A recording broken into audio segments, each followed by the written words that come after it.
எதுக்குங்க நடிகனை பார்த்தா அப்படி ஓடுறீங்க? அவங்களோட வேலை என்ன? நடிப்பு. அது ஒரு தொழில். அந்த தொழிலை செய்யறாங்க. அதுக்கு மேல நீங்க இன்னைக்கு ஒரு நாள் முழுக்க ஒருத்தன் ஒரு மூட்டை தூக்குறான் பாருங்க, அவன் கொடுக்குற உழைப்பை விடவா நடிகர்கள் கொடுத்துடுறாங்க? பச்சை பிள்ளைங்களை கூட்டிட்டு போயிருக்கீங்க, உங்களுக்கு எல்லாம் மனசாட்சி இல்ல? இந்த மக்களை முதல்ல குறை சொல்லணும். பச்சை பிள்ளைங்க 1.5 வயசு பிள்ளை ஒண்ணு செத்து போயிருக்கு. 1.5 வயசு பிள்ளைய தூக்கிட்டு இந்த கூட்டத்துல நீ போவியா? உருப்பிடுவ. உருப்பிட்டீங்கன்னா உன் பெத்தவங்களை வச்சு சோறு போடுவ. உனக்கு யார் இன்னைக்கு விஜய் வந்து சோறு போடுறாரு? அவர் என்ன பண்றாரு, தன்னை பார்த்து ரசிகர்களை இப்படி குதிக்கிறது இது பண்றதெல்லாம் அவருக்கு ஒரு மிகப்பெரிய ஒரு சந்தோஷத்தை கொடுக்குது. அது வந்து அவர் நடிகனாவே தான் என்ன இருக்காரு. இன்னும் அவரே அரசியல் படுத்தல, அவரே இன்னும் ஒரு அரசியல் தலைவரா வளரல. மனநிலை சரியில்லாத வகையில ஒரு கத்தி கொடுத்தா என்ன ஆகும்? அந்த மாதிரிதான் இருக்கு இன்னைக்கு இந்த தாவேகா. இங்க தமிழ்நாட்டில் இருக்கிற மக்களுக்கு பாதுகாப்பு கொடுக்க வேண்டியதும், இங்க ஒரு நிகழ்ச்சி நடக்குதுன்னா அதை வந்து நிர்வாகம் பண்ண வேண்டியதும் இங்க இருக்கிற அரசோட கடமை. இங்க அது முழுக்க தவறி போயிருக்காங்க அப்படின்றது வந்து ரொம்ப தெளிவாவே தெரியுது. ஒரு குறுகலான ஒரு நீங்க அந்த பாதையை பாருங்க, ஏதோ ஒரு தெரு மாதிரி ஒரு 30 இல்ல 40 அடி ரோடு, அந்த மாதிரி ஒரு ரோடுல நீங்க கொடுக்குறீங்க. அப்ப அவரோட வேனே வருது அப்படின்னாலே அதுக்கே வந்து ஒரு 10-15 அடி இது பண்ணிட்டா மீதி 15 அடியில எப்படி அந்த கிரௌடு போய் நிற்கும்? நீங்கள் காவல்துறை எப்படி அனுமதி கொடுக்கணும்? இதே வந்து அந்த கரூர் பஸ் ஸ்டாண்ட்ல இருக்கிற அந்த ரவுண்டானா கிட்ட பர்மிஷன் எடுத்தா சொல்றாங்க, இல்ல அங்க கொடுக்கலங்கிறாங்க. அதே திமுக உதயநிதி அவர்களும் ஸ்டாலின் அவர்களும் வந்தப்ப நீங்க அந்த ரவுண்டானால பர்மிஷன் கொடுத்தீங்க? இது இவ்வளவு கிரௌடான இடத்துல நடக்கிறப்போ அந்த இடத்துல வந்து பாத்தீங்கன்னா விஜய் அவர்கள் பேசிட்டு இருக்கப்போ ஒரு வீடியோல வருது, விஜய் அவர்கள் மேல ஒரு செருப்பு வீசப்படுது. அங்க இருக்கிறவன் ஃபுல்லா விஜயோட ஃபேன்ஸ் கூட சொல்ல முடியாது, வெறியனுங்க. அவனுங்க யாராவது செருப்பு எடுத்து வீசுவானுங்களா? அப்ப யார் செருப்பு எடுத்து வீசிருப்பா? நீங்க இதுல என்ன பெரிய கொடுமைனா, பெண்களும் அதுல போய் சேர்ந்துக்கிறாங்க. பெண்கள், அந்த காலேஜ் படிக்கிற ஸ்டூடெண்ட்ஸ்ல இருந்து 40 வயசு 50 வயசுல இருக்க பெண்கள் கூட, ஏன்னா இன்னைக்கு விஜயோட வயசு வந்து 50 வயசு, சோ ஒரு 20 வருஷத்துக்கு முன்னாடி வந்து விஜயோட ஃபேனா இருந்திருப்பாங்க. இப்ப அவங்க ஒரு 40-50 வயசுல இருக்கிறப்போ நானும் போய் விஜய் பார்க்கணும் அப்படின்னா இது தமிழ்நாட்டோட சாவக்கேடா. மக்களோட உயிரை வச்சு எப்படி எல்லாரும் விளையாடுறாங்க அப்படிங்க நினைக்கும் போது ரொம்ப வேதனையா இருக்கு. திரும்ப இவங்களுக்கு பலிகடா ஆகுறது வந்து அப்பாவி மக்கள் தான்.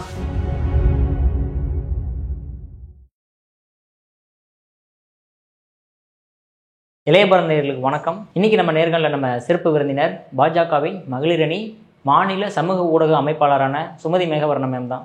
மேம் வணக்கம். மேம் வணக்கம். மேம், கரூரில் நடந்தது மிகப்பெரிய ஒரு சம்பவம், ஏன் நியூயார்க் டைம்ஸ் முதற்கொண்டு எடுத்து போகிற அளவுக்கு ஆயிடுச்சு மேம். மிகப்பெரிய சம்பவமாக இருக்குது. இதில் முக்கிய காரணமாக யாரை பார்க்குறீங்க? விஜயா, இல்லை மக்களா, இல்லை அரசாங்கமா, இல்லை போலீஸா? எல்லாருமே காரணம். அதில் முதல்ல நம்ம யாரை கேட்கணும்னா, இங்கே நம்மள ஆள்ற அரசு. இங்க தமிழ்நாட்டில் இருக்கிற மக்களுக்கு பாதுகாப்பு கொடுக்க வேண்டியதும், இங்க ஒரு நிகழ்ச்சி நடக்குதுன்னா அதை வந்து நிர்வாகம் பண்ண வேண்டியதும் இங்க இருக்கிற அரசோட கடமை. இங்க அது முழுக்க தவறி போயிருக்காங்க அப்படின்றது வந்து ரொம்ப தெளிவாகவே தெரியுது. ஒரு இடம் வந்து கொடுக்கறது அப்படிங்கிறது வந்து இப்பதான் முதல் முறை அவர் ஒன்றும் கூட்டம் நடத்தலை. முதல் முறை கூட்டம் நடத்துறாருங்க, திடீர்னு இவ்வளவு கிரௌடு வந்துருச்சு, நாங்கள் எதிர்பார்க்காத விஷயங்கள் நடந்துருச்சு அப்படின்னு சொல்ல முடியாது. ஏற்கனவே ஏகப்பட்ட மாநாடுகள் நடத்துறதுலேருந்து எப்படி ஆகுது, எப்படி கூட்டம் கூடுது, அது எப்படி கண்ட்ரோல் பண்ண முடியாத ஒரு ஆர்கனைஸ்டு கிரௌடு கிடையாது. அது அரசியல் கூட்டங்கள்ல வர அரசியல் பிரமுகர்கள் எப்படி நடந்துப்பாங்களோ அப்படி நடந்துக்கல இந்த பசங்க.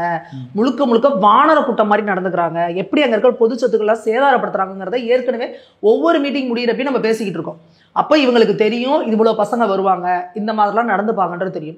அப்ப நீங்க என்ன மாதிரி இடத்த அவங்களுக்கு கொடுக்கணும்? ஏதாவது ஒரு ஓப்பன் கிரவுண்டு அந்த மாதிரி கொடுத்தா ஏதோ ஒரு பிரச்சனைனா கூட 4 பக்கமும் மக்கள் போறதுக்கான இடம் இருக்கணும். அது மாதிரி கொடுக்காம ஒரு குறுகலான நீங்க அந்த பாதையை பாருங்க, ஏதோ ஒரு தெரு மாதிரி ஒரு 30 இல்ல 40 அடி ரோடு, அந்த மாதிரி ஒரு ரோடுல நீங்க கொடுக்குறீங்க. அப்ப அவரோட வேனே வருது அப்படின்னாலே அதுக்கே வந்து ஒரு 10-15 அடி இது பண்ணிட்டா மீதி 15 அடியில எப்படி அந்த கிரௌடு போய் நிற்கும்? இது வந்து தெரிய வேணாமா? இதுலயே என்ன சொல்றாங்க, விஜய் தாவேகா சார்பில் என்ன சொல்றாங்க அப்படின்னா, நாங்க கேட்ட இடம் வந்து வேற, ஆனா நீங்க பர்மிஷன் இப்படி கொடுத்துட்டீங்கன்னு சொல்றாங்க. நாங்க என்ன சொல்றோம், தாவேகாவே கூட இந்த இடத்துல கேட்டிருந்தா கூட காவல்துறை கொடுத்துருக்க கூடாதுல்ல. உங்களோட எய்ம் என்ன? மக்கள் பாதுகாப்பா இருக்கணும், ஒரு மீட்டிங் நல்லபடியா முடிஞ்சுட்டு போகணும். சில பேர் கட்சிக்காரங்க சொல்லுவாங்க, கிரௌடு சின்ன இடத்துல வச்சு நெருக்க பாருங்க, எங்க கிரௌடு காட்டுறதுக்காக பண்றோம்னு சொல்லுவாங்க. நீங்கள் காவல்துறை எப்படி அனுமதி கொடுக்கணும்? இதே வந்து அந்த கரூர் பஸ் ஸ்டாண்ட்ல இருக்கிற அந்த ரவுண்டானா கிட்ட பர்மிஷன் எடுத்தா சொல்றாங்க, இல்ல அங்க கொடுக்கலங்கிறாங்க. அதே திமுக உதயநிதி அவர்களும் ஸ்டாலின் அவர்களும் வந்தப்ப நீங்க அந்த ரவுண்டானால பர்மிஷன் கொடுத்தீங்க? அப்போ உங்களுக்கு நான் மட்டும் சட்டம் வந்து வளைஞ்சு கொடுத்துக்கும், எல்லாமே பண்ணிக்கும், அடுத்தவங்களாம் இது பண்ண மாட்டீங்க. நீங்க எல்லாத்துக்குமே பாருங்க, திமுக கட்சி கூட்டம் நடத்தினா தார் ரோட குறைஞ்சு ஓட்ட போட்டு கம்பி நடுவாங்க, எல்லாம் பண்ணுவாங்க. 1 வாரம் 2 வாரம் 1 மாசம் அந்த பேனர் எடுக்க மாட்டாங்க, அப்படியே தான் இருக்கும். அங்கெல்லாம் காவல்துறை கடமை செய்யாது. அதே நாம ஒரு கட்சி கூட்டம் நடத்துறோம் அப்படின்னா முத நாள் நைட்டு பேனர் வைக்கிறதுக்கு கூட வந்து நின்று கேட்பாங்க. நிகழ்ச்சி முடிஞ்சு அடுத்த செகண்ட் பேனர் எடுங்க எடுங்க எடுங்க எடுங்கம்பாங்க. கம்பு நடுறதுக்குலாம் இத்தனை தான் நடக்கணும், ஏன் இத்தனை கொடி கம்பு நடுறீங்க, இருக்கிறதுல தான் போடணும். இந்த மாதிரி 1008 ரூல்ஸ் அடுத்தவங்க செஞ்சா. அதே இவங்க திமுககாரங்க என்ன வேணா பண்ணலாம், கேள்வி கேட்பாடு எதுவுமே கிடையாது. அப்போ நாங்கள் என்ன கேட்குறோம்னா, ஒரு காவல்துறையோட வேலை என்னங்க, மக்களை பாதுகாக்கிறது. அங்கே க்ரௌடு ரொம்ப கட்டுக்கடங்காமல் போகுது அப்படிங்கிறப்போ இம்மீடியட்டாக உயர் அதிகாரிகளுக்கு அங்கே தகவல் கொடுத்து அதுக்கு திரும்ப அதிகமான போலீஸ் ப்ரொடெக்ஷனை கொண்டு வந்திருக்கணுமா இல்லையா? அடுத்த விஷயம், இது இவ்வளோ க்ரௌடான இடத்துல நடக்கிறப்போ அந்த இடத்துல வந்து பார்த்தீங்கன்னா விஜய் அவர்கள் பேசிட்டு இருக்கப்போ ஒரு வீடியோவில் வருது, விஜய் அவர்கள் மேலே ஒரு செருப்பு வீசப்படுது. ஆமாம், அந்த வீடியோ வருது.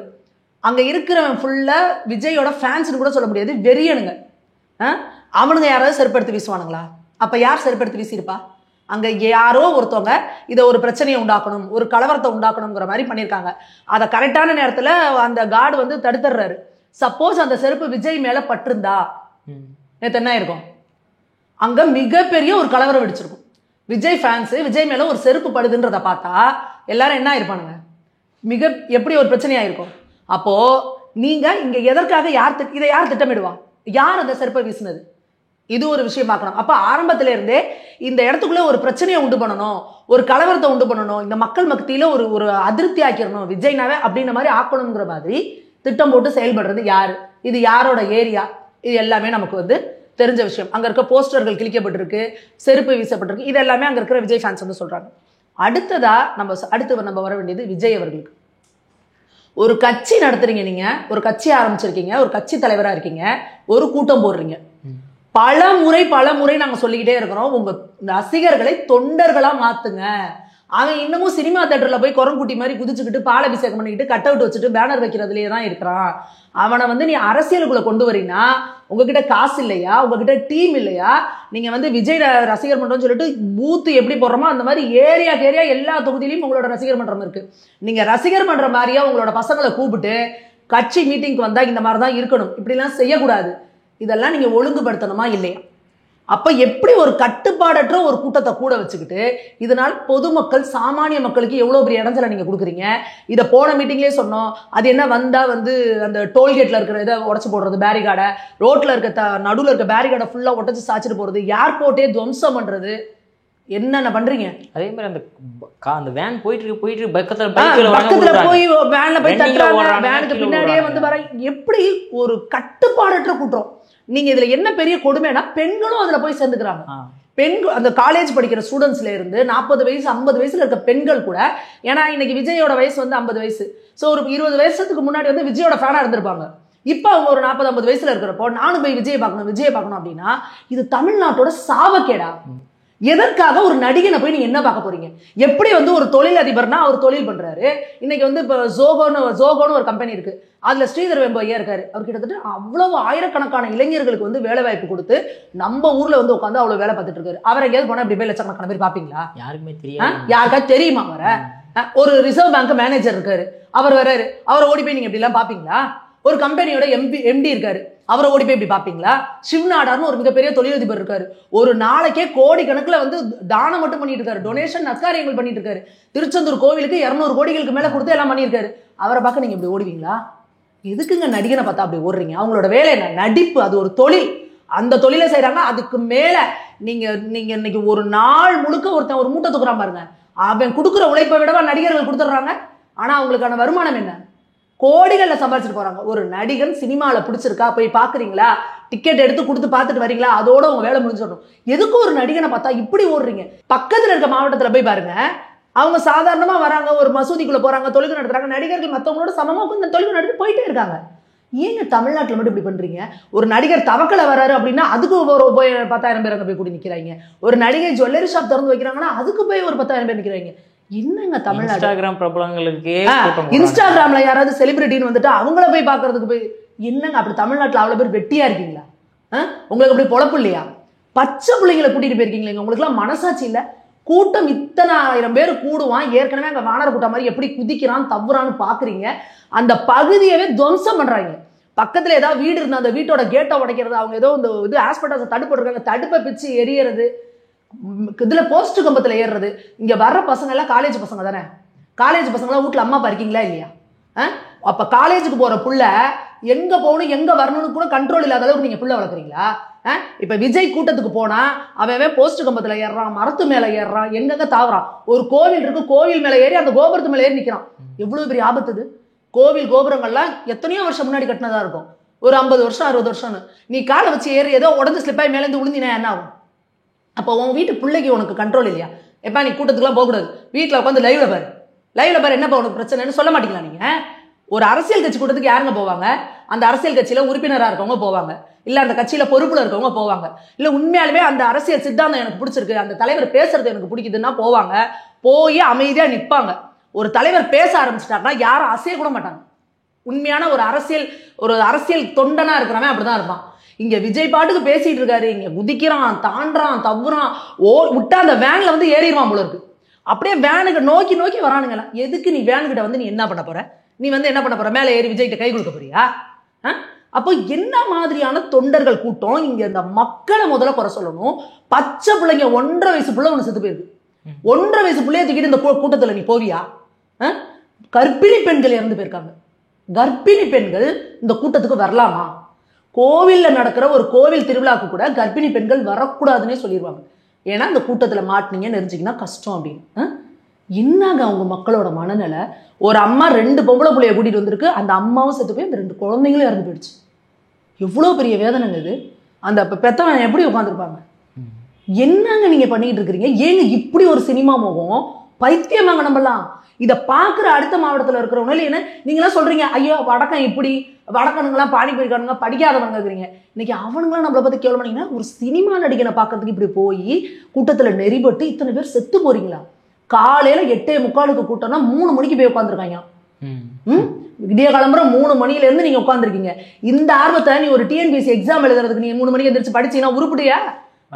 ஒரு எக்ஸாம், ஒரு கவர்மெண்ட் எக்ஸாமுக்கு நீ ப்ரிப்பேர் பண்ணலாமா? ஒரு 4 இடத்துல இன்டர்வியூ போடுறதுக்கு நீ ரெடி பண்ணலாமா? உருப்பிட்டீங்கன்னா உன் பெத்தவங்களை வச்சு சோறு போடுவேன். உனக்கு யார் இன்னைக்கு விஜய் வந்து சோறு போடுறாரு? இன்னைக்கு இந்த காலேஜ் பசங்க எல்லாம் தப்பிட்டு நிக்கிறானே, இத்தனை பேர் செத்து போயிருக்கானே. உன்னை என்ன நம்பி உங்க அம்மா அப்பா வளர்த்து விட்டுருக்காங்க? நாளைக்கு என் புள்ள படிச்சிடும், ஒரு வேலைக்கு போயிடும், என் புள்ள தலை வசந்து வந்துச்சுன்னா நம்மளை காப்பாத்தும் தானே. இன்னைக்கு அவங்க எல்லாம் அனாதையை விட்டுட்டு ஒரு நடிகருக்கா போய் செத்து போய்கிட்டு இருக்குது. இதுக்குதான் உன்னை எல்லாம் உங்க அம்மா அப்பா கஷ்டப்பட்டு வளர்த்தாங்களா? எவ்வளவு கஷ்டப்பட்டு ஒரு பையனை வளர்த்து ஆளாக்குறதுங்க சும்மாவாங்க? எத்தனை பேர் செத்து கிடக்குறீங்க. இன்னைக்கு ஒரு உயிரோட மதிப்பு என்னங்க? இன்னைக்கு ஸ்டாலின் அவர்கள் 10 லட்சம் கொடுக்குறாரு, இவங்க 20 லட்சம். நீங்க 1 கோடி கொடுங்க, உயிர் வருமாங்க? 1.5 வயசு பிள்ளை, அந்த பிள்ளைய கட்டி பிடிச்சிட்டு அந்த அம்மா படுத்துருக்கு பாருங்க, அப்படியே வயிறு பத்தி எரியுதுங்க. எதுக்கு தூக்கிட்டு போற நீ? நான் என்ன கேட்கிறேன், உனக்கு அரசியல் பிடிச்சிருக்கு நீ போற, உனக்கு விஜய் மேல பைத்தியம் கிறுக்கு நீ போற. இன்னும் சில பெண்கள் பார்த்தோம்னா, நான் இப்ப கேட்டேன் பாருங்க, நான் ஒருத்தர்கிட்ட கேட்டேன், தாவைக்கால அவர் ஏதோ பொறுப்புல இருக்காரு, என்னங்க இப்படி இந்த காலேஜ் பசங்க இப்படிலாம் வரானுங்களே, இப்ப என் பையன் போறான்னா தம்பி அங்கெல்லாம் நீ போகக்கூடாது, கூட்டம் ஜாஸ்தியா இருக்கும், வேணா லைவ்ல பாரு, அப்படிதான் நம்ம சொல்லுவோம்.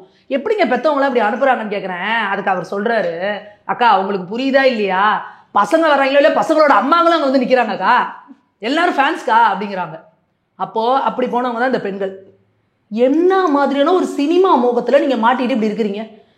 இன்னைக்கு இந்த இழப்புக்கெல்லாம் யார் பதில், யார் பொறுப்பு? நீங்க தானே. ஒரு இடத்துக்கு போனா அது ஆர்கனைஸ்டு க்ரௌடு கிடையாது, கூட்டல் வரும், நெரிசல் வரும், பசங்க குதிக்கிறானுங்க, தாவறானுங்க, கரண்ட் கம்பி மேல ஏறானுங்க. கரண்ட் கம்பி மேலதான் கரண்ட் வரும்னு தெரியாது அவனுக்குலாம். ஒரு பேசிக் காமன் சென்ஸ் தானே. கரண்ட் கம்பி மேல ஏறானுங்க. என்னதாங்க பண்ண முடியும் இந்த மாதிரி க்ரௌட? இதை யார் சரி பண்றது? இதுக்கு யார் பொறுப்பேற்றுக்கிறது? யார் குறை சொல்லுவீங்க நீங்க? இந்த பிரஸ் மீட் கூட கொடுக்காம அப்படியே போயிடுறாரு. அடுத்து விஜய் அவர்கள் வந்து ஒரு பொலிட்டீஷியனா இன்னும் மாறல, அவர் இன்னும் ஒரு நடிகை மனப்பான்மையிலே இருக்காரு அப்படிங்கிறது தெளிவா தெரியுது. எந்த ஒரு பொலிட்டீஷியனும் ஒரு பொறுப்பான தலைவனும் நம்மளை பார்க்க ஒரு கூட்டம் வருது அப்படின்னா, கூட்டம் முடிகிறப்ப எல்லாரும் என்ன தெரியுமா சொல்லுவாங்க, எல்லாரும் அப்படியே இருங்க, முதல்ல பெண்கள் போகட்டும், முதல்ல பெண்களுக்கு வழிவிடுங்க, வயதானவங்களுக்கு போகட்டும், எல்லாரும் இருங்க, எல்லாரும் ஒரே நேரத்தில் போனா நெரிசலாகும். முருகன் மாநாட்டில் கூட இதை சொன்னாங்க. 7 லட்சம் பேர் 10 லட்சம் பேர் வந்த இடத்துல கூட எல்லாரும் உட்காருங்க, முதல்ல வயசானவங்க பெண்கள் போகட்டும், கொஞ்சம் கொஞ்சமா போகணும், எல்லாரும் ஒரே நேரத்துல போக கூடாது. இது சொல்லுவாங்கல்ல. அதே போல கிளம்புறவங்க பத்திரமா கிளம்புங்க, பஸ்ல கார்ல போறவங்க பாதுகாப்பா போகணும், வண்டியை விரட்டிட்டு போக கூடாது. ஏன்னா தொண்டர்கள் இருந்தா தானே நீ தலைவனா இருப்ப. தொண்டர்கள் எல்லாம் இப்படி கூட்டு போய் கொண்டு போட்டுட்டு வந்தீங்கன்னா நீ எப்படி தலைவனாவ? அவர் என்ன பண்றாரு, தன்னை பார்த்து ரசிகர்களை இப்படி குதிக்கிறது, இது பண்றதெல்லாம் அவருக்கு ஒரு மிகப்பெரிய ஒரு சந்தோஷத்தை கொடுக்குது. அது வந்து அவர் நடிகனாவே தான் என்ன இருக்காரு. இன்னும் அவரே அரசியல் படுத்தல, அவரே இன்னும் ஒரு அரசியல் தலைவரா வளரல. வந்திருந்தாருனா தானே, அவர் இருந்தா தானே அவரோட தொண்டர்கள் இது பண்ண முடியும். ஒரு அசம்பாவிதம் நடந்துருச்சு. அந்த இடத்துல அவர் இறங்க முடியாது. ஏன்னா அந்த மாப் மென்டாலிட்டின்னு சொல்லுவாங்க. எவனோ ஒருத்தர் டென்ஷன் ஆகிறோன்னா அவருக்கு பிரச்சனை. நீங்கள் என்ன பண்ணணும், கரூர்லேயே போய் ஒரு சேஃபான இடத்துல தங்கியிருக்கணுமா, கரூரில் ஹாஸ்பிட்டலுக்கு உங்களை போய் பார்த்துருக்கணுமா, சரி கரூரில் உங்களால் இருக்க முடியல, திருச்சிக்கு வந்தீங்கல்ல, திருச்சியில் தங்கிட்டு உங்களோட நிர்வாகிகள் எல்லாம் அனுப்பி போய் மக்களோட துணைக்கு இருங்க, என்ன பண்ணணுமோ பண்ணுங்க, அவங்களுக்கு என்ன தேவைப்படுதோ பாருங்க, அதில் யாருக்காருக்கு தகவல் கொடுக்க முடியுமோ கொடுங்க. 2 குழந்தைகள் இறந்து கிடக்கு, 2 குழந்தைகளோட அம்மா அப்பா யாருன்னே தகவல் தெரியல. இன்னைக்கு காலையில் வரைக்கும் குழந்தைகள் அப்படி அப்படியே பிரிஞ்சு போய் கிடக்குது. 2 குழந்தைகளுக்கு அம்மா அப்பா யாருன்னு தெரியல, செத்து கிடக்குது அதில் அரசு மருத்துவமனையில். அதுக்கு தகவல் கொடுத்துக்கிட்டே இருக்காங்க, இந்த மாதிரி அடையாளங்களோட குழந்தைகள் இருக்குன்னு. எவ்வளோ பெரிய வேதனைங்க இது சொல்லுங்க. அப்போ நீங்கள் என்ன பண்ணணும், உங்களை பார்க்கணும் தானே வந்தாங்க. அப்போ நீங்கள் அங்கே போய் நின்று யார் யார் அந்த குழந்தைகள் அவங்களுக்கு உரிய உறவினர்களுக்கு தகவல் சொல்லுங்க. என்ன பண்ணணும், உங்களுக்கு ஏதாவது மெடிக்கல் இருப்பேன். அது இல்லாமல் சின்ன சின்ன காயப்பட்டவங்களாம் நிறைய பேர் இருக்கிறான். இங்கே டெத்து தீவிரமான காயமடைஞ்சவனை தான் தூக்கிக்கிட்டு ஓடிட்டு எல்லாம் பார்த்துட்டு இருக்காங்க. சின்ன சின்ன காயமாயி கை உடஞ்சவன், கால் ஃப்ராக்சர் ஆனவன், அவனெல்லாம் யாருங்க அங்கே எப்படி தானே பண்ண முடியும்? ப்ரியாரிட்டி அவங்க உயிருக்கே போராடி இருக்கவங்க தானே பார்க்க முடியும். அப்போ அவங்களை கூட்டிகிட்டு போய் பக்கத்தில் இருக்க ஒரு சின்ன ஹாஸ்பிட்டலில் கூட்டிகிட்டு போய் அவங்களுக்கு எதனா ஒன்று பண்ணலாம். நிறைய பேர் குதிச்சு செராஞ்சு ரத்த காயம் கீரல் அங்கே இருக்கிற ஒரு ஹாஸ்பிட்டல்ஸை பிடிச்சி பேத்து எடுத்துருக்கானுங்க. அது பல பேர் அப்படியே பாலமூலமாக பொழந்திருக்கு. இந்த மாதிரிலாம் நடந்திருக்குல்ல, அவங்களுக்கு நீங்கள் பண்ணணும்ல. தாவேக்க நிர்வாகிகளாம் எங்கே ஓடி பண்ணீங்க, என்ன பண்ணீங்க? ஏன் விஜய் அவர்கள் சென்னையில் வந்து உட்காந்துருக்கு? அவர் எங்கே இருக்கணும்? திருச்சியில் இருந்திருக்கணும். இன்னைக்கு காலையில் போய் அவங்களெல்லாம் பார்த்துருக்கணுமா இல்லையா? அட்லீஸ்ட் குறைந்தபட்சம் அவங்க இறங்குறாருல ஏர்போர்ட்டில் ப்ரெஸ் மீட் கேட்குறாங்களா, சொல்லணும்ல. நீங்கள் என்ன ஃபேக்டாக சொல்லலைங்க, ஏங்க நாங்கள் கேட்ட இடத்துல இருந்து பர்மிஷன் கொடுக்கலங்க, வேறு இடத்துல கொடுத்துட்டாங்க, இந்த மாதிரி நடந்திருக்கு. கரண்ட்டை கட் பண்ணிட்டாங்க. கரண்ட்டை கட் பண்ணதுனால மக்கள் வந்து நெரிசல் ஆயிடுச்சு, இதாயிடுச்சு. ஆம்புலன்ஸ் குறுக்க வருது. இது என்ன கருமோனே தெரிலங்க. எப்போ பார்த்தாலும் எடப்பாடி அவர்கள் இது பண்ணாலும் சரி, இங்கே தாவேக்கனாலும் அது எப்படிங்க கரெக்டாக ஒரு ஆம்புலன்ஸ், அதாவது ஒரு ஆம்புலன்ஸுங்கிறது என்னன்னா ஹையஸ்ட் ஸ்பீடில் போகணும். அங்கே ஆம்புலன்ஸ் போகிறதே என்ன செய்வாங்க, அந்த இடம் ரொம்ப ஜாம் ஆயிருக்குன்னா டிராஃபிக் போலீஸ் என்ன பண்ணுவாங்க, ரூட்டை மாற்றி விடுவாங்கல்ல. நீங்கள் இந்த ரோடு முழுக்க பிளாக்காக இருக்குன்னு தெரியுது, நீங்கள் எதுக்குங்க அதுக்குள்ளே ஆம்புலன்ஸ் ஓடுறீங்க? அப்போ ஆம்புலன்ஸ் வருது அப்படின்னாலே ஆல்ரெடி அந்த இடம் பார்க்குது. அதில் அப்போ அந்த ஆம்புலன்ஸ்க்கு வழி விடுங்கிறப்ப என்ன பண்ணுவாங்க, ஃபுல்லாக போட்டு நெருக்கி திணறி அதுலேயே பல பேருக்கு மூச்சு திணறல் ஆகுது. அதில் நிறைய பேர் நவரலன்னு சொல்லிட்டு போலீஸ் அடிக்கிறாங்க, வேற தடியடி நவுத்துறாங்க ஆம்புலன்ஸ்க்கு வழி விடணும்னு. ஆம்புலன்ஸ் ஏன் அந்த பக்கம் வருது? இது ஏன் எப்போ பார்த்தாலும் இது ஒரு வேலையாக இருக்குது? அப்போ இதுக்கு மாதிரி பல காரணங்கள் இருக்கு. இப்போ அதுக்கு ஒரு இது போட்டிருக்காங்க, ஒரு அருணா ஜெகதீசன் மேடம் தலைமையில் வந்து ஒரு இது போட்டிருக்காங்க, ஒரு ஆணையம் ஒன்று அமைச்சிருக்காங்க. அது ரிப்போர்ட் வந்தால் தான் தெரியும். இதில் நிச்சயமாக பல பேரோட வேலை இது என்னன்னா, ஒரு இதுக்கு எப்படி எல்லாரும் ட்ராமா பண்ணுவாங்க, மக்களோட உயிரை வச்சு எப்படி எல்லாரும் விளையாடுறாங்க அப்படிங்கிற நினைக்கும் போது ரொம்ப ரொம்ப வேதனையாக இருக்குது. திரும்ப திரும்ப திரும்ப திரும்ப இவங்களுக்கு பலிகடா ஆகிறது வந்து அப்பாவி மக்கள் தான். மக்களை அரசியல் படுத்துற வரைக்கும் இதுக்கு தீர்வே கிடையாது. மக்கள் தயவு செஞ்சு விழிச்சுக்கணும். நீ கொடுக்குற 100 ரூபா டிக்கெட்டு தான் அவங்களுக்கு வாழ்க்கை. நீ ஏன் அப்படி அவங்கள பார்க்க ஓடுறீங்க அப்படிங்கிறது தான் எங்களுக்கு புரியல. உன்னோட பெத்த குழந்தை, 1 வயசு குழந்தை, 2 வயசு குழந்தை, 6 மாச குழந்தை, வயிற்றுல பிள்ளை, வயிற்றுல பிள்ளைய வச்சுட்டு யாராவது போவாங்களாங்க? உண்மையாலுமே எப்படிதான் இதை ஏத்துக்கிறதுனே தெரியலங்க. எப்படிங்க இப்படி மக்கள் இருக்க முடியும்?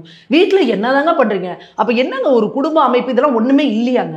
இப்போ நாங்களாம் வெளியில் போகிறோம் அப்படின்னா ஒரு கூட்டமாக இருக்கிறதுல போகக்கூடாது. எங்கள் வீட்டிலலாம் எங்கள் அப்பாலாம் கோவிலுக்கே போட மாட்டாங்க. கூட்டமாக இருக்கிறதுல நீங்கள் கோவிலுக்கு போக வேணாம். ஐலாண்டேஸ்வருக்கு ஆடி வெளியில் ஊரே வருவாங்க. வெளியில் ஒரு ஜனங்க வந்து பார்த்துட்டு போட்டோம், நம்ம உள்ளூரில் தானே இருக்கோம், நாளைக்கு போட அம்மா ஃப்ரீயாக இருப்பாங்க, போய் பார்த்துட்டு வா அப்படி. நாங்கள் என்றைக்குமே ஆடி வெள்ளிக்கு நாங்கள் அடுத்த நாள் தான் போய் கும்பிடுவோம். ஏன்னா ஆடி வெள்ளி அன்றைக்கி லட்சக்கணக்கான பேர் வருவாங்க அந்த கோவிலுக்கு. அப்போ என்னங்க ஒரு கண்ட்ரோலே இல்லாமல், எதுவுமே இல்லாமல், ஒரு போகிற பசங்களே தம்பி மரத்துக்கிறதுல ஏறக்கூடாதுரா, அதுலலாம் ஏறக்கூடாது, ஒருங்கா நின்று பார்த்துடும். அதே மாதிரி இந்த கட்சி துண்டு போடுறாங்க பாருங்க. எந்த கட்சிக்காரனாவது நீங்கள் திமுகவோ ஏடிஎம்கேவோ பிஜேபி எடுத்துக்கோங்க, அந்த கட்சி துண்டை தரையில் போட்டு பட்டுவாங்களா? கட்சி துண்டை கழுத்தில் தான் போடுவாங்க, மிச்ச நேரத்தில் மடிச்சு எடுத்து வச்சுட்டு வருவாங்க. ஆனால் இந்த தாவேகா கூட்டம் முடிச்சோன்னா பார்த்தீங்களா, ரோடு முழுக்க அந்த கட்சி துண்டு, ரோடு முழுக்க செருப்பு, ரோடு முழுக்க என்னென்னத்தையும் உடச்சு போட்டு பேனரை கிழிச்சு. இன்னமும் இந்த கலவரம் நடந்த பூமி எப்படி இருக்கும்?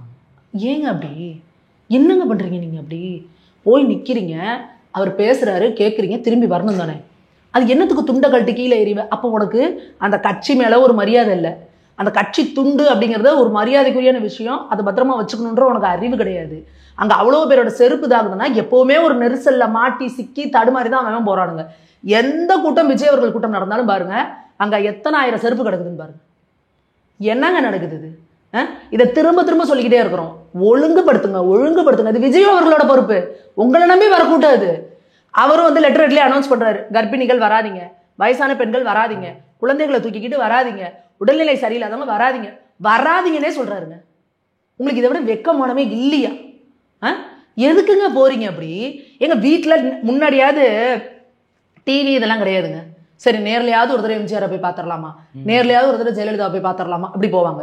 இன்னைக்கு லைவ்ல வருது, அவர் எங்க நிக்கிறாரு என்ன பேசுறாரோ நீ வீட்டுல உட்காந்துக்கிட்டு ஜம்முன்னு பார்க்கலாம். நின்னுட்டு பாக்குற வியூவோட நான் இவங்க நீ எங்கேயோ 100 அடி 200 அடியில இருந்து பாக்குறதுக்கு வீட்டுல லைவ்ல பக்கத்துல ஜூம் பண்ணி காட்டுறான். வீட்டுல உட்காந்து பார்க்க முடியாது அவங்களால. அப்படி போயே ஆகணுமா? அங்க பாத்தீங்கன்னா விஜய் வேன்ல வராரு. போன மீட்டிங்ல ஒரு அம்மா எதிரில் ஒரு வேன் மேல ஏறி நின்று ஜிங்கு ஜிங்குன்னு குதிக்குது, பொக்கையை தூக்கி போடுது. ஏன்னா அந்த அம்மாவோட பையனு காலேஜ் படிக்கிறானா. விஜய் கெஞ்சுறாரு, ஏமா இறங்கிருங்கம்மா, ஏமா இறங்கிருங்கன்னு. என்னங்க மக்கள் நீங்க, என்ன பெண்கள் நீங்க, என்னதுக்காக நீங்க இது பண்றீங்க? உங்களை நம்பி ஒரு குடும்பம் இருக்கு, உங்க குழந்தைகள் இருக்காங்க. உங்களுக்கு ஏதோ ஒன்று ஆச்சுன்னா என்ன ஆகும்? ஒரு குடும்பத்துல ஒரு மரணங்கிறது என்ன ஆகும்? அந்த குடும்பமே அப்படியே சம்பிச்சு போயிருங்க. நம்மளோட குழந்தை இறந்து போகுதோ, இல்லை கணவன் இறந்துடுறாங்களோ, இல்லை மனைவி இறந்துடும். அந்த கணவனை நீங்க நினைச்சு பாருங்க. 2 பொம்பளை பிள்ளைய கூட்டிட்டு வந்திருக்கு இந்த அம்மா. குடும்பமே இல்லைங்க. நீங்க அவர் எப்படி நிக்கிறாரு? அனாதையா நிக்கிறாரு. நேற்று நேரம் நினைச்சு பார்த்துருப்பாங்களா இப்படி ஒரு விஷயம் நடக்கும்னு? முழுக்க முழுக்க முழுக்க முழுக்க ஒரு பொறுப்பற்ற தன்மை. எங்கேயுமே நின்று எதுக்கும் பொறுப்பேற்றுக்காம என்ன பண்ணணும்? ஒரு ப்ரெஸ் மீட் கொடுப்போம், மக்களோட நான் நிற்கிறேன். தலைவனா என்னங்க, அரசியல் தலைவனா என்ன, மக்களோட போய் நிற்கணுங்க பிரச்சனையில. நீங்கள் போய் ஓடி ஒழிஞ்சுக்கிறது என்ன? பதட்டமாகறீங்க. அப்போ நீங்கள் எப்படி என்னை ஆட்சி போட்டு கூட நான் எப்படி நடத்துகிறேன் பாருங்கிறீங்க. இந்த மாதிரி ஒரு அசம்பாவிதம் நடந்தாலே ஹேண்டில் பண்ண முடியல, நீங்கள் பதட்டத்தில் ஓடி ஒழிஞ்சுக்கிறீங்க. நாளைக்கு நீங்கள் ஆட்சி பொறுப்பில் பார்த்தீங்கன்னா தமிழ்நாட்டில் எவ்வளோ பிரச்சனை வரும்? எவ்வளோங்க பிரச்சனை வரும்? என்னென்ன ஃபேஸ் பண்ணணும்? இப்படி ஓடி ஒழிஞ்சுப்பீங்களா? இங்கே இப்போ உட்காந்துப்பீங்களா? என்ன அர்த்தம் இது? எங்களுக்கு ஒன்றுமே புரியல. இது எப்படி விஜய் இதை விஜய் கட்சிக்கு எப்படி போய் நிற்க போறீங்க நீங்கள் அப்படின்றத நீங்கள் தான் மக்கள் தான் முடிவு பண்ணணும். இது உண்மையாலுமே ஒரு எப்படி சொல்றது, ரொம்ப வார்த்தைகளே கிடையாது. அவ்வளோ ஒரு வேதனையான சம்பவம். இதுக்கு ஒரு என்ன சொல்றது, இப்படி உயிர் இது அனாவசியமா ஜஸ்ட் லைக் தட் ஏதோ ஒரு பெரிய விஷயத்துக்காக போனாங்க, அதை தவிர்க்க முடியாத காரணங்கிறாம காலையில 3 மணிலேருந்து போய் உட்காந்துருக்காங்க, மத்தியானம் 1 மணிலேருந்து உட்காந்துருக்காங்க, சாயந்தரம் 8 மணிக்கு வராரு. வெளியிலையும் போக முடியல, தண்ணி இல்லை, சாப்பாடு இல்லை. உனக்கு தலையெழுத்தா? எதுக்கு நீ போய் அப்படி உட்காந்துருக்க? சோறு இல்லாம தண்ணி இல்லாம அந்த வெயில்ல மரப்பம் கிடையாது, ஓப்பனா இருக்குது. காலையில இருந்தே வீடியோக்கள் வந்துகிட்டே இருக்கு. வேகாத வெயில்ல பாட்டிங்க எல்லாம் உட்காந்துருக்காங்க, பெண்கள் உட்காந்துருக்காங்க, குழந்தைகளை வச்சுட்டு உட்காந்துருக்காங்க அப்படின்றதெல்லாம் வந்துகிட்டே இருக்கு லைவ்ல. விஜய் அவர்கள் 8:45 மீட்டிங் அப்படின்னா 8:45 வீட்டுல இருந்து கிளம்புறாரு. அப்ப அவர் எங்கேருந்து திருச்சி போய் நாமக்கல் போகிறதுக்கு எத்தனை மணிக்கு? காலையில 8:45 மீட்டிங் டைம் சொல்லிட்டு மத்தியானம் வராரு நாமக்கலுக்கு. மத்தியானம்னு சொன்ன கரூருக்கு சாயந்தரம் 7 மணிக்கு வராரு. அப்போ நீங்க மத்தியானம் கரூர்ல இந்த மீட்டிங்கை முடிச்சிருந்தீங்கன்னா இவ்வளவு கிரௌடு மத்தியானம் இருந்திருக்குமான்னு தெரியாது. ஏன்னா நிறைய பேர் வேலைக்கு போயிருப்பாங்க, ஸ்கூலுக்கு போயிருப்பாங்க, காலேஜுக்கு போயிருப்பாங்க. நீங்க நேரம் ஆக ஆக ஆக ஆக சாயந்தரம் 5 மணி 6 மணி 7 மணினோன்னா ஆஃபீஸ் விட்றவனும் விஜய்னு வரலையா, வாங்க போகலாம். வீட்டில் இருக்க லேடிஸும் வேலையெல்லாம் முடிஞ்சிருச்சு, வா அப்படியே போய் விஜயை பார்த்துட்டு வருவோம். பிள்ளைங்க ஸ்கூலில் விட்டு வந்துருச்சா, வா போய் விஜயை பார்த்துட்டு வருவோம் அப்படின்னு எல்லாம். அந்த க்ரௌடு அதிகமானதுக்கு காரணம் என்ன? நீங்கள் நேரத்தை இது பண்ண தானே. அப்போ நேரம்னு எதுக்கு கொடுக்குறாங்க உங்களுக்கு? அப்போ எப்படி நீங்கள் எல்லா சைடும் யோசிக்கணும்ல. அப்போ நீங்கள் என்ன நினைக்கிறீங்க? என்ன நேரம் ஆகாத க்ரௌடு வரட்டும், நம்ம இன்னும் ஷோ காட்டுவோம் அப்படின்னு நினைக்கிறீங்களா? சொன்னது கூட அதுதான் மேம் சொன்னார். நான் ஏன் சனிக்கிழமை வச்சேன் அப்படின்னா எல்லாத்துக்கும் லீவ் இருக்கு, எல்லாத்தையும் மீட் பண்ணலாம் அப்படின்ட்டு. லீவ் யாருக்கு இருக்கும் சனிக்கிழமையில? ஸ்கூல் படிக்கிற பசங்களுக்கு. ஸ்கூல் பசங்களையும் காலேஜ் பசங்களையும் வச்சுக்கிட்டு அவங்க ஸ்கூலை விட்டு வந்தோன்னா அவங்கள கொண்டு உட்காந்து பார்க்குறது உங்களுக்கு தேவையாது. நீங்கள் ஒரு அரசியல் தலைவராக நீங்கள் சரி சனிக்கிழமை பாருங்கள், ஞாயிற்றுக்கிழமை பாருங்கள், அது உங்கள் பிளான். நீங்கள் ஒர்க் ஃப்ரம் ஹோம் பாலிடிக்ஸ் மாதிரி இப்போ வீக்கெண்ட் பாலிடிக்ஸ் பண்ணிட்டு இருக்கிறீங்க. ஆனால் அந்த வர்ற பசங்களுக்கு நம்ம பொறுப்பு அப்படிங்கிற ஒரு சின்ன தார்மீக கடமையை கூட நீங்கள் ஏற்றுக்க முடியலன்னா நீங்கள் என்ன தலைவன்? அதை தான் நாங்கள் கேட்குறோம். நின்று ப்ரெஸ் மீட் கொடுக்க முடியல, உங்களால் அந்த வருத்தத்தை தெரிவிக்க முடியல, போய் அவங்கள ஃபேஸ் பண்ண முடியல, இந்நேரம் அங்கே போய் நின்றுக்கணும். அவங்களோட உங்கள் கூட்டத்துக்கு உயிரிழந்திருக்காங்க. இதே வேற எதுக்குன்னா என்ன பண்ணுவீங்க? என்ன பண்ணுவீங்க நீங்கள் ஆட்சிக்கு வந்ததுக்கப்புறம்? இன்னைக்கு இப்போ எவ்வளோ பெரிய கொரோனா வந்துச்சு, திடீர்னு அங்கே கஜா புயல் வருது, வர்தா புயல் வந்தது, எவ்வளோ பெரிய இடர்பாடுகள் வரும், சுனாமி வந்தது. அப்படி எங்கே போய் ஓடி ஒழிஞ்சுப்பீங்க? நின்று ஃபேஸ் பண்ணணுங்க. அதுக்கான இது இல்லாமல் இவ்வளோ பதட்டப்படுறாரு. அவரோட குரல்லே தெரியுது. அந்த ஒரு சிறுமியை காணோன்னு அனௌன்ஸ் பண்ணும்போதே இவர் காதுக்கு செய்தி வந்துருச்சு போல இருக்கு. அதை சொல்லும் போதே பதட்டப்படுறாரு, பதட்டமாக பேசுறாரு, பதட்டமாக இறங்கி ஓடுறாரு. அதுக்கப்புறம் எங்கேயுமே நிற்கல, ப்ரெஸ்ஸை பார்க்கல. ப்ரெஸ்ஸில் கேட்குறாங்க, சார் என்ன சார் ப்ரெஸ்ஸை பார்த்து பயப்படுறீங்களான்னு கேட்குறாங்க. அதுக்கு கூட பதில் சொல்ல இறங்கி ஓடுறாரு. மேம் ஆனால் இது திமுக எப்படி கையாளுதுன்னு நினைக்கிறேன். ஏன்னா அன்பில் மகேஷ் பொய்யாமொழி போன்றவர்கள்லாம் அழுவே ஆரம்பிச்சிட்டாங்க. சாமி, அது மிகப்பெரிய நாடக கம்பெனின்னு நமக்கு தெரியும் சரியா. இவங்க நாடகத்தை ஆரம்பிச்சிட்டாங்க. அங்கே போய் உட்காந்துட்டு அன்பில் மகேஷ் பொய்யாமொழி இருக்காரு பாருங்க, அப்படியே உக்கி கதறி கதறி அழுகுறாரு. எல்லாம் பார்த்தா உங்களுக்குலாம் என்ன, நீங்கள் நான் மக்கள் எனக்கு என்ன நினச்சிட்டு இருக்கிறீங்க? அன்பில் மகேஷ் பொய்யாமொழிக்கு கள்ளச்சாராயம் குடிச்சு 70 பேர் செத்து 60 பேருக்கு மேலே செத்து போனான். அதுக்கு முன்னாடி செங்கல்பட்டுல ஒரு 25 பேர் கள்ளச்சாராயம் குடிச்சு செத்து போனான். இந்த மெரினா பீச்சில் ஒரு ஏர் ஷோன்னு சொல்லி நீங்கள் ஒன்று நடத்துனீங்க, அதில் 5 பேர் செத்து போனான். ஆனால் உங்கள் ஸ்கூலு, நீங்கள் தானே பள்ளி கல்வித்துறை அமைச்சர், ஸ்கூலில் செவுறு எரிஞ்சு விழுந்து மாணவர்கள் செத்து போகிறாங்க, மேற்கூரை இடிஞ்சு உழுவுது, இது இப்படிலாம் நடந்துட்டு இருக்கு. இதுக்கெல்லாம் நீங்கள் உக்கி இப்படி அழுதிங்களா? நீங்கள் நடிக்கிறீங்கன்னு அப்பட்டமாக தெரியுதுங்க. தயவு செஞ்சு அந்த நடிப்பை நிறுத்துங்க. திமுக அப்படின்னாலே பிண அரசியல் அப்படின்றது எல்லாருக்குமே தெரியும். எங்கடா இளவுலுன்னு பார்த்துக்கிட்டே இருப்பாங்க. அப்படா விழுந்துருச்சுன்னா அப்படியே போய் கூட்டத்தோட போய் நின்றுட்டு கள்ளக்குறிச்சியில் 70 பேர் செத்தப்போ முதல்வர் அவர்கள் நைட்டாக கிளம்பி போனாரா? தமிழ்நாட்டில் இருக்க எல்லா அமைச்சர்களும் அங்கே போய் நின்னாங்களா? ஏன் அப்போ போல நீங்கள்? அப்போ ஏன்னா அது உங்களோட நிர்வாக திறமை இல்லை, உங்களோட கையாளாகாதத்தனம், கள்ளச்சாரையன் காய்ச்சினவனே உங்கள் திமுககாரன், இதெல்லாம் உங்களுக்கு மைனஸ் பாயிண்ட்டு. அதனால நீங்கள் போக மாட்டீங்க. விஜய் அவர்களுமே சொல்லாமே மேம், அவரும் கூட வந்து தானே பார்த்துட்டு போனார், ஆனால் இதுக்கு வரவே இல்லையே. அதுதான் சொல்கிறேன், இங்கே எல்லாமே இங்கே உயிர்களுக்கு மதிப்பு கிடையாது, எவனால அது நடக்குது. இப்போ இதே விஜய் அவர்களே அந்த கள்ளச்சாராயம் பண்ணதுக்கு அங்கே போய் நிற்கிறாரு. இந்த தூத்துக்குடியில் எதோ நடந்தப்போ அங்கே போய் நின்னாரு. இங்கே இவரோட இதுக்கு வந்து நிற்கிறப்ப விட்டடிச்சு ஓடுறாரு. சென்னைக்கே ஓடுறீங்க. கரூர்லேயே ஒரு நீங்கள் கூட்டத்தில் இருந்தீங்கன்னா உங்களுக்கு ஆபத்து, எல்லாம் நாங்கள் ஒத்துக்கிறோம். கரூர்லேயே பாதுகாப்பான இடங்கள் இருக்குது, ஒரு இடத்துக்கு போயிருக்கணும், நீங்கள் ஹாஸ்பிட்டல் போயிருக்கணும், திருச்சியில் போய் தங்கியிருக்கணும் இல்லைங்க, பார்த்துட்டு பிரச்சனையாக அந்த ஹாஸ்பிட்டலுக்கு நீங்கள் வந்திருக்கணும் இல்லைங்க. அங்கே அத்தனை அமைச்சர்கள் நிற்கிறாங்கல்ல, செந்தில் பாலாஜி இருக்கிறாரு, அன்பில் மகேஷ் இருக்காரு, எல்லாரும் அங்கே இருக்காங்க. நீங்கள் அங்கே போனீங்கன்னா அவங்கள என்ன பண்ண போகிறாங்க? இவர் போனால் கூட்டம் வந்துடும். நான் என்ன கேட்குறேன், நீங்கள் கூட்டம் வந்துடும் நீங்கள் அரசியல் கட்சியை கலைச்சிருங்கிறேன். இந்த கூட்டம் வந்தானே பயந்தீங்க. இப்போ இந்த கூட்டம் வந்து தானே இப்படி உயிர் போகுது. உங்களால எதுவும் பண்ண முடியல. ஒரு வெள்ளத்துக்கு வந்து பாதிப்பு, மக்களை வந்து பார்க்கணும் அப்படின்னா கூட கூட்டம் வந்துடும் அப்படின்னு சொல்லிட்டு பனையூருக்கு வர வச்சு அவங்களுக்கு வெள்ள நிவாரண பொருட்களை கொடுக்குறீங்க. ஏதாவது ஒரு மக்கள் பிரச்சனைக்கு குரல் இருக்கணும், ஒரு ஆர்ப்பாட்டம் போராட்டம்னா இல்லை விஜய் வந்தாருன்னா கூட்டம் ரொம்ப வந்துடும், கண்ட்ரோல் பண்ண முடியாதுங்கிறீங்க. இந்த மாதிரி ஒரு கூட்டம் போட்டு பொதுக்கூட்டம் போட்டு பேசினா கூட இல்லை கூட்டம் வந்துடும், கூட்டம் வந்து இப்படி எல்லாம் இது பண்ணுது.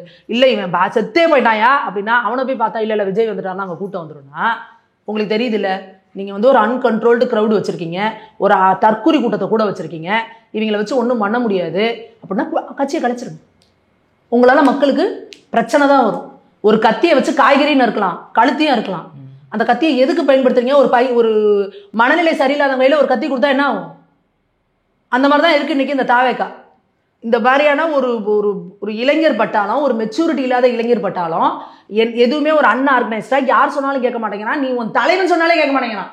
அவரே சொல்றாரு, டே இதெல்லாம் ஏறாத, அந்த இதுலேயே போட்டிருக்காரு அறிக்கையில், மின் கம்பத்தில் ஏறக்கூடாது, மரத்தில் ஏறக்கூடாது, கட்டிடங்கள் மேலே ஏறக்கூடாது அப்படின்னு.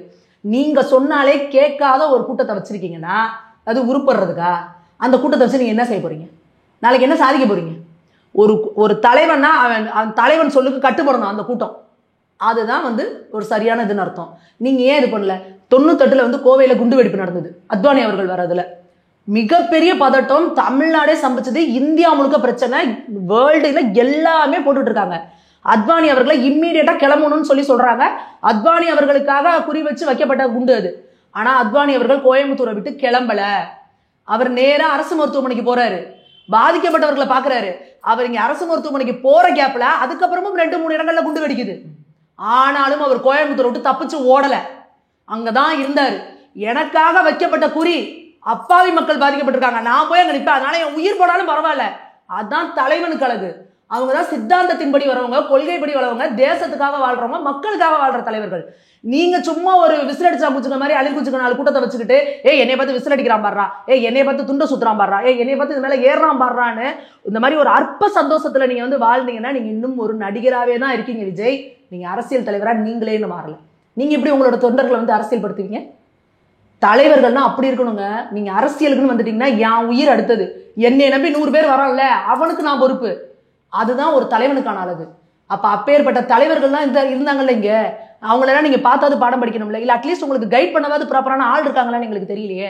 நீங்க ஒரு பிரச்சனைனா கேட்டிருந்தீங்கன்னா உங்களை வழி நடத்துறதுக்கு யாராவது அங்க மூத்தவங்க இருக்கணும்ல. அப்பா நீ அங்க இருக்கணும், இருங்க, பிரஸ் மீட்டை கொடுங்க, அங்க போய் பாருங்க பாதிக்கப்பட்டவங்கள, உங்க கட்சி நிர்வாகிகளை அனுப்புங்க.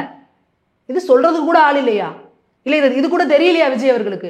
இதுவே தெரியலன்னா இவர் என்ன பண்ண போறாரு இங்க தமிழகத்துக்கு வந்து? என்கிட்ட ஆட்சியை கொடுங்க, நான் வரேங்கிறாரு. நீங்க வந்து என்ன பண்ணிட்டு போயிருக்கீங்க பாருங்க. இனிமேல் மேற்கொண்டு மறுபடியும் பரப்புரைய தொடர்பாக அதை விஜய் அவர்கள் தான் முடிவெடுப்பாங்க. எதை என்ன பண்ண போவாங்க? ஏற்கனவே இங்கே தமிழ்நாடு அரசில் இவங்களை தவிர யாருமே எதிர்கட்சிக்காரங்க பிரச்சாரம் பண்ணக்கூடாது, பொதுக்கூட்டம் போடக்கூடாது, மாநாடு நடத்தக்கூடாது, 100 லிஸ்ட் கொடுப்பாங்க. இனிமே என்ன பண்ணுவாங்க? இன்னொரு 100 லிஸ்ட் சேர்த்துப்பாங்க. அதுக்கான வழி இது. இது என்ன ஆகும்னா, இது எல்லா கட்சிகளுக்குமே ஒழுக்கமா கூட்டம் நடத்துற மற்ற கட்சிகளுக்கும் இதனால குறைச்சல் வரும். அமைதியான முறையில் வந்துட்டு ஒரு கூட்டத்தை நடத்திட்டு அமைதியான முறையில் போகிற மற்ற கட்சிகளுக்கும் இந்த இடத்துல நிற்கக்கூடாது, இந்த இடத்துல கொடி வைக்கக்கூடாது, இவ்வளோ பேர் தான் வரணும், இவ்வளோ பேர் வரக்கூடாது அப்படின்றதுக்கு இந்த திமுக அரசுக்கு இவங்க இன்னும் ஒரு சாக்கா எக்ஸ்ட்ரா வந்து இவங்க கொடுத்துட்டாங்க. எங்களுக்கு என்ன அப்படின்னா, எப்போவுமே எப்படா அண்ணன் எப்படா சாவான், தின்னு எப்படா காலி ஆகுங்கிற மாதிரி எதடா சாக்குன்னு பார்த்துட்டு இருந்துச்சு திமுக அரசு. அவங்க வெறுவாயை மென்னுட்டு இருந்தாங்க. இன்னைக்கு நல்லா ஒரு பெரிய ஆவலை அள்ளி வாயில போட்டிருக்காரு இன்னைக்கு விஜய் அவர்கள். இன்னைக்கு இந்த பிண அரசியல் பண்றதுக்கு ஒட்டுமொத்த கூட்டமும் அங்கே போய் உட்காந்து நின்றுட்டு ஒரு டிராமா பெருசாக நடத்திக்கிட்டு இருக்காங்க. அது டிராமா அப்படின்றது அப்பட்டமா வந்து நமக்கே தெரியுது. இன்னைக்கு ஒரு மாநிலத்துல ஒரு கூட்டம் நடக்குது, அங்க ஏதோ ஒரு அசம்பாவிதம் நடக்குதுன்னா அதுக்கு அந்த மாநில அரசு தான் பொறுப்பேற்றுக்கணும். இதே திமுக அரசு என்ன சொன்னுச்சு, கோடிக்கணக்கான பேர் கலந்துக்கிட்ட கும்பமேளா, அதுல ஒரு 30 பேர் 40 பேர் இறந்து போனதுக்கு எப்படி இவங்கெல்லாம் கூச்சாங்க, இதுக்கு மத்திய அரசு பொறுப்பேற்றுக்கணும், அந்த மாநில அரசு பதவி விலகணும், இதெல்லாம் சொன்னீங்கல்ல. இப்போ இங்க நடக்கிற இந்த விஷயத்துக்கு யார் பொறுப்பேற்றுக்கணும்? இதுக்கு முதல்வர் பொறுப்பேற்றுக்கணும் தானே. இதுக்கு முதல்வர் பொறுப்பேற்றுப்பாரா? இதுக்காக பதவி விலகுவாரா? ஏன் காவல்துறை என்ன பண்ணுது? உங்களோட உளவுத்துறை என்ன பண்ணுது? உளவுத்துறையிலேருந்து உங்களுக்கு ரிப்போர்ட் ப்ராப்பராக வர்றது இல்லையா? இந்த மாதிரி இவங்க இந்த கூட்டம் போட்டாலே இப்படிதான் நடக்கும்ன்றது சாமானியமாக நமக்கே தெரியுது. அப்போ காவல்துறைக்கும் உளவுத்துறைக்கும் தமிழக அரசுக்கும் ஏன் தெரியல?